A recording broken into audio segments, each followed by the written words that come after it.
Una vez que hemos visto las cuestiones relativas al tamaño grafológico, también denominado tamaño relativo, como hemos dicho, vamos a ver otras consideraciones que tienen que ver con esta categoría, con este género gráfico que da cuenta de determinado tipo de fenomenología grafoescritural, digamos de características o propiedades de las escrituras. Aquí tenemos la variable que denominamos ancha frente a la variable que denominamos estrecha. ¿Esto a qué hace alusión? Hace alusión a que vamos a encontrar de vez en cuando escrituras que presentan una condición un tanto estrecha. Por ejemplo, esta sería, digamos, tanto en la letra en sí como en la distancia que hay entre letra y letra, encontramos que hay una estrechez, una cierta estrechez. ¿Cuál es la consideración, la medida, la proporción para considerarlo normal o estrecho? Bueno, yo creo que esto salta a la vista claramente, y si no salta a la vista es que no es importante. Es decir, en general, o digamos la altura con respecto a la anchura, bueno, si es una escritura redonda, evidentemente la zona media es tan alta como ancha cada letra, y luego conviene una mínima distancia entre letra y letra, etcétera. Es decir, yo aquí os recomiendo que os guiéis sobre todo por el sentido común, ¿no? Y por lo que resulte intuitivamente apreciable. Lo que no es intuitivamente apreciable no vale la pena, seguramente no tiene una significación particular desde un punto de vista grafológico. Vamos a ver otras escrituras estrechas, por ejemplo esta que hemos visto antes para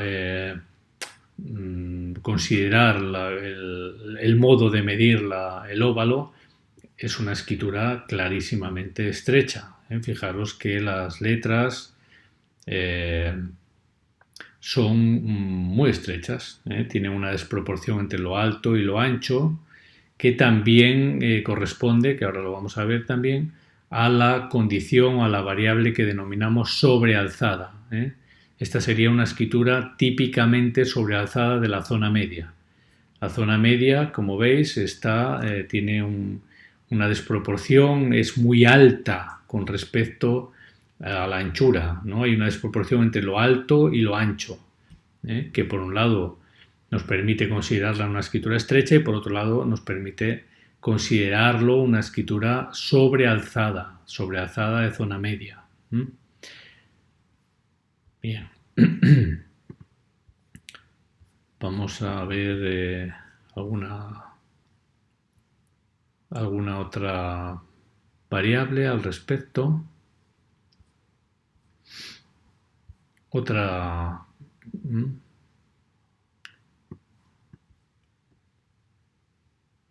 escritura que podríamos considerar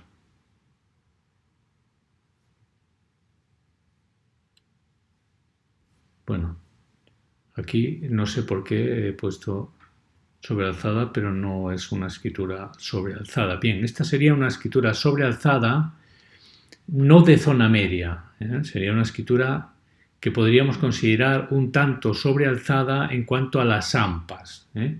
Yo podría sugerir que diferenciéis lo que es la escritura sobrealzada de zona media de la escritura sobrealzada en cuanto a ampas, considerando o denominando la escritura sobrealzada como sobrelevada, una escritura sobrelevada o de ampas altas, directamente, para no liarnos. Pero aquí vemos, por ejemplo, que las ampas tienden a subir bastante. Pueden subir más, pero tienden a subir bastante. Aquí el bastante tendría que ver con relación al tamaño de zona media. El AMPA suele ser 2-3 veces el tamaño de la zona media. Aquí podríamos estar en torno a 4 veces o un poco más. Sin más, simplemente podemos caracterizarla, describirla, tanto desde el punto de vista si estamos haciendo un inventariado de variables con fines de interpretación grafopsicológica, como si estamos haciendo un inventariado de variables con fines grafísticos o pericial caligráficos, ¿no? En el ámbito forense. Escritura sobrealzada, ahora en relación, insisto, a esta cuestión, ¿no? Aquí tendríamos una escritura que, entre otras consideraciones, fundamentalmente la condición filiforme, que es la variable dominante de esta escritura, podemos considerar ancha. Es una escritura claramente ancha, como la mayor parte de las escrituras filiformes, sistemáticamente filiformes. Aquí tener en cuenta que las letras pues están estiradas a lo ancho. No podemos considerar que esta escritura, por un lado, es muy pequeña, evidentemente, ¿no? La altura de las letras de zona media está por debajo de 1,5, pero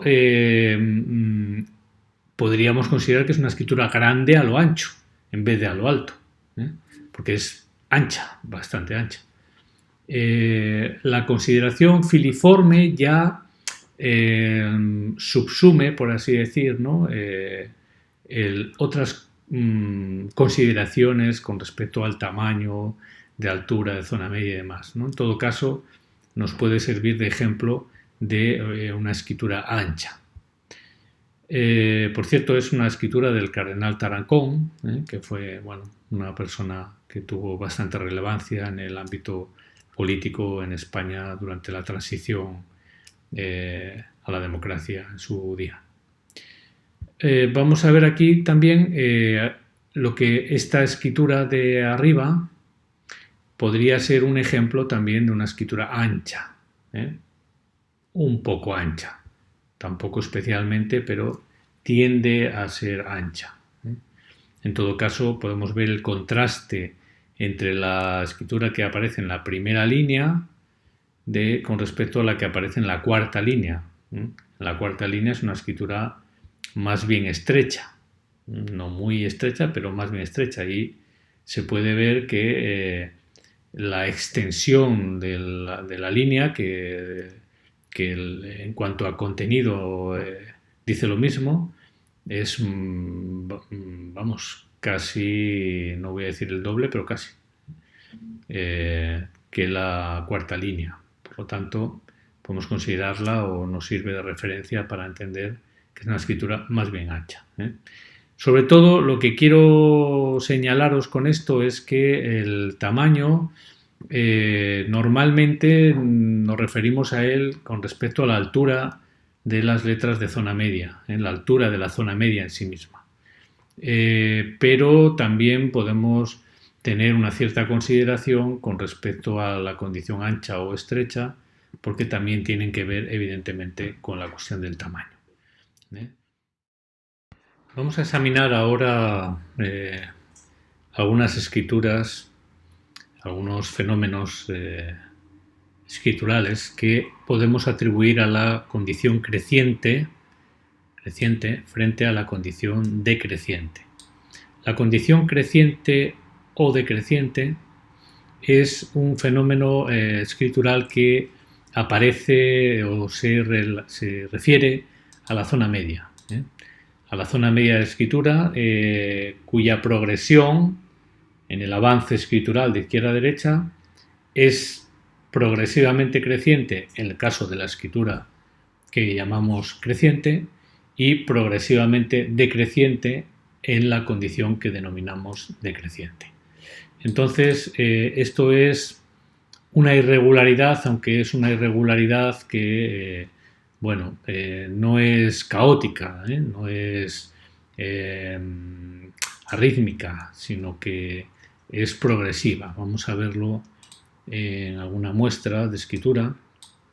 Por ejemplo, Aquí tenemos la escritura de, bueno, una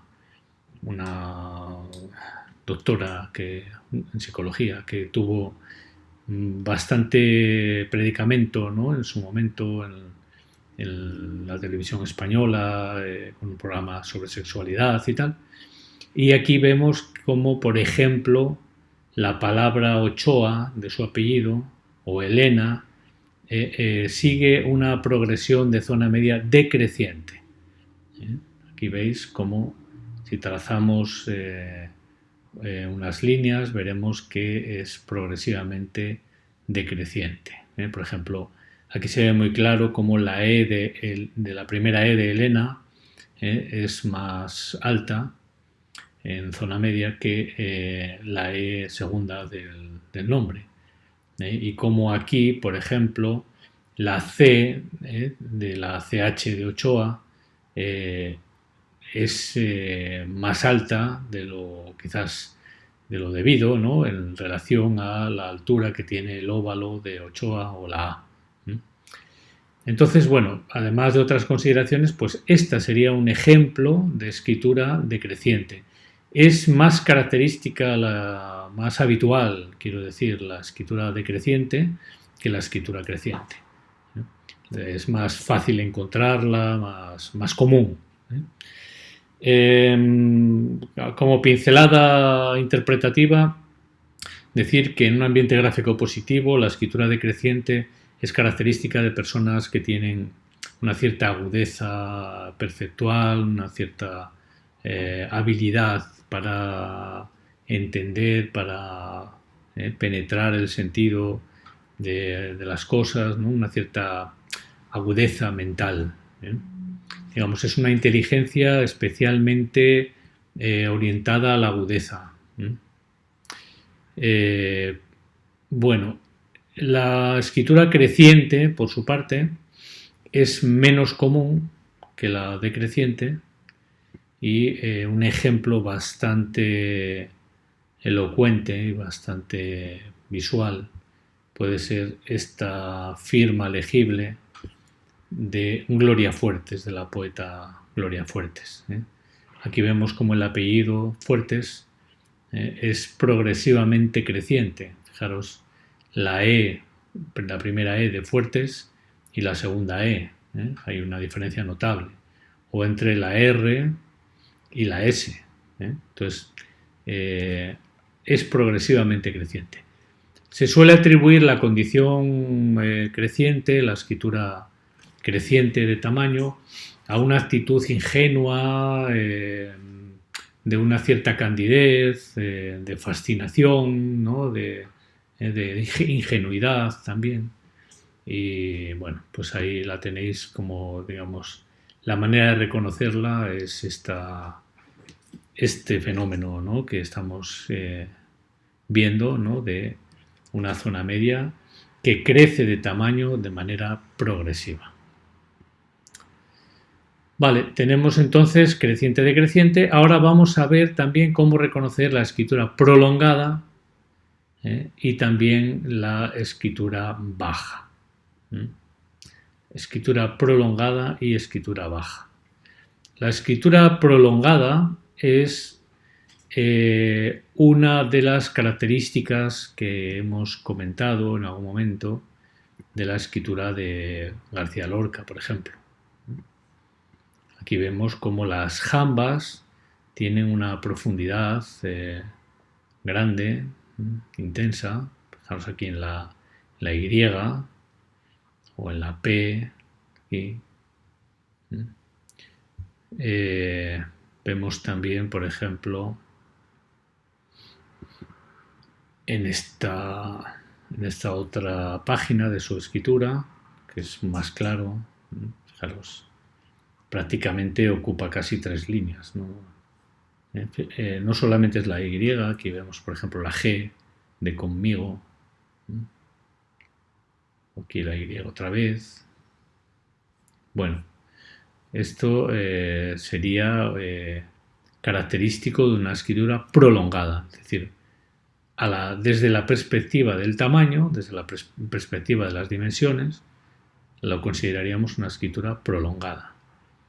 Vamos a ver alguna otra escritura prolongada para que veáis otras maneras de ser prolongado, por así decir, que podría ser esta.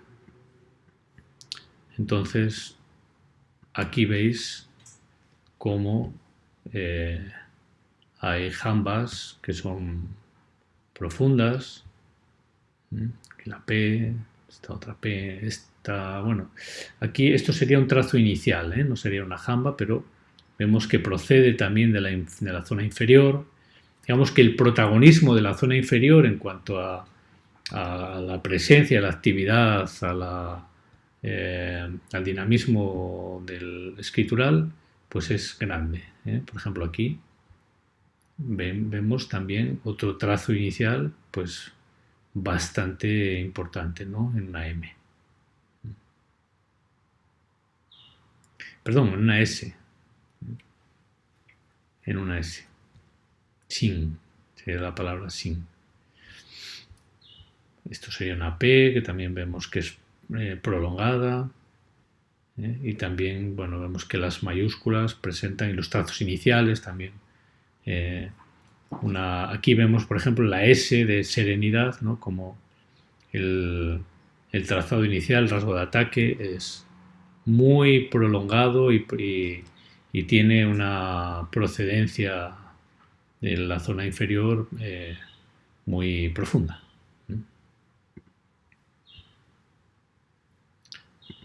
Aquí tenemos otra escritura que podríamos considerar dentro de este tipo de variable, escritura tipo, que denominamos prolongada. Perdón, porque me parece que es la misma. Sí, es la misma. Vamos a ver, por ejemplo, esta, que sigue siendo la misma. Vamos a ver. Bueno, en todo caso, aquí esta que hemos visto en relación a los óvalos en otro vídeo, vemos también, ¿no?, que tiene características de la escritura prolongada. Aquí veis la jamba, ¿no?, como también son profundas. Vale, bueno, pues en principio esta sería la manera de reconocer esta variable prolongada.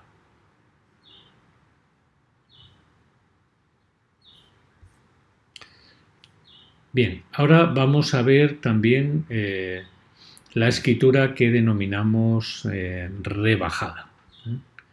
La escritura rebajada sería un tipo de escritura en la cual las ampas están recortadas de proyección, es decir, son bajas o tienden a ser más o menos bajas. Aquí vemos que no son solo las ampas, sino también las jambas, con lo cual podríamos hablar ya también de una escritura rebajada. Digamos que rebajada es cuando la escritura tiene ampas y jambas cortas de extensión, y la escritura baja sería cuando las ampas son las que son recortadas en cuanto a la altura. Aquí tenemos otro ejemplo de escritura rebajada. Las escrituras rebajadas también las denominamos escrituras de predominio de la zona media. Predominio de la zona media. Vemos que el protagonismo zonal está en la zona media y que tanto las ampas como las jambas son cortas con respecto al tamaño o a las dimensiones de la zona media. Por lo tanto, podemos, ya digo, considerarla o escritura con predominio de la zona media o una escritura rebajada. Aquí tenéis otro ejemplo de escritura rebajada. Ampas y jambas recortadas en favor de la el protagonismo de la zona media.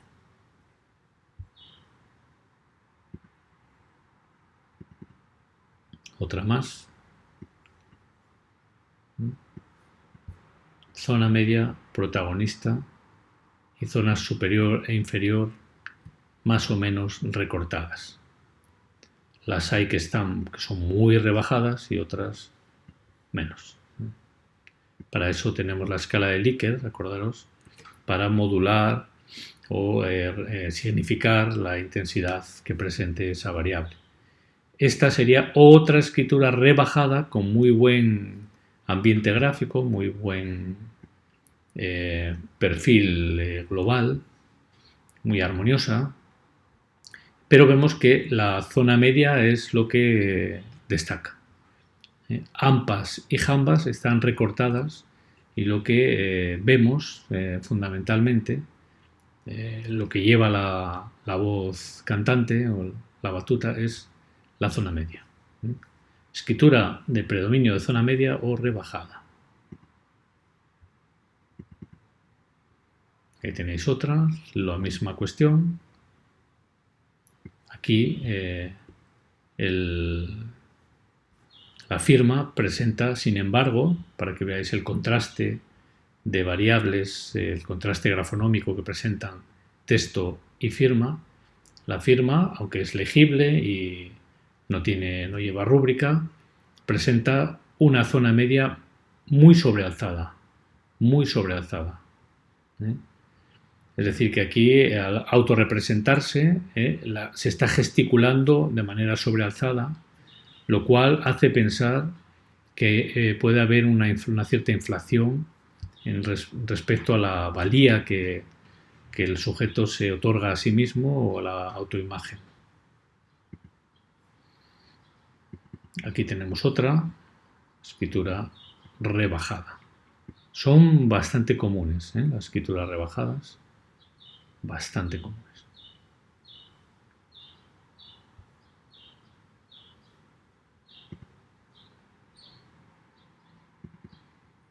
Una más, para que ya quede del todo claro el asunto, que ya creo que ya lo está.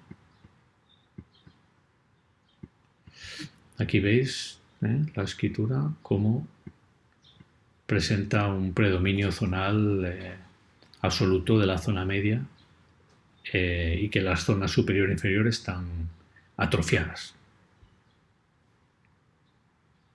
No tienen representación.